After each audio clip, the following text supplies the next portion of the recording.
মত প্রকাশের স্বাধীনতা মানে কি ইসলাম নিয়ে বাজে মন্তব্য করা, নবী রাসূলদেরকে নিয়ে যখন যা ইচ্ছা তাই বলে ফেলা? সম্প্রতি দেখা যাচ্ছে যে যখন যার ইচ্ছে হচ্ছে, কেউ বিতর্কিত হওয়ার জন্য, কেউ আলোচনা আসার জন্য, কেউ সমালোচনা পাওয়ার জন্য ইসলাম নিয়ে যখন যা ইচ্ছা বলে ফেলেন। কেন রে ভাই, ইসলাম কি তোর বাপ দাদা সম্পত্তি? যখন তোরা যেমন ইচ্ছে তেমন ব্যবহার করবি, ইসলাম নিয়ে বাজে মন্তব্য করবি, এটা নিয়ে প্রতিবাদ করলে পরে এসে ক্ষমা চাইবি যে আমাকে মাফ করে দেন, আমার এটা ভুল হয়েছে।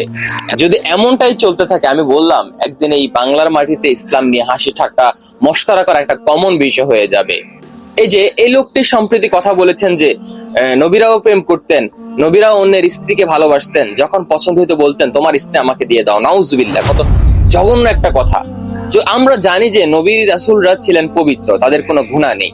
এটা শোনার পরও তিনি যে বাজে মন্তব্য করেছেন, এই বক্তব্য তিনি উইথড্র করে নিতে হবে এবং প্রকাশ্যে ক্ষমা চাইতে হবে, এবং একে শুধু ক্ষমা নয়, একে আইনের আওতায় আনতে হবে, নাইলে এদেরকে শুধরানো যাবে না।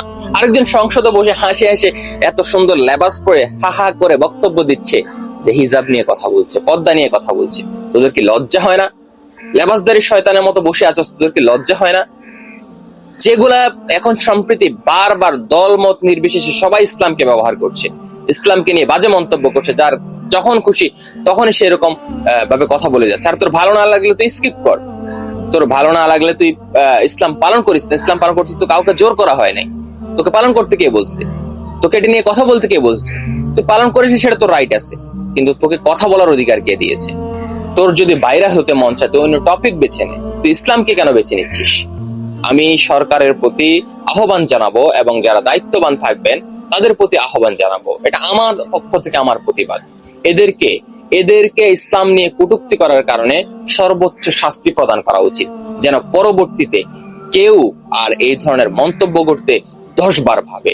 ক্ষমা তো পরের কথা, আমার এই অনুরোধটা থাকবে। এবং প্রত্যেক মানুষ সব সময় প্রত্যেকের জায়গা থেকে এই প্রতিবাদগুলো করবেন, কখনোই ছাড় দেওয়া যাবে না।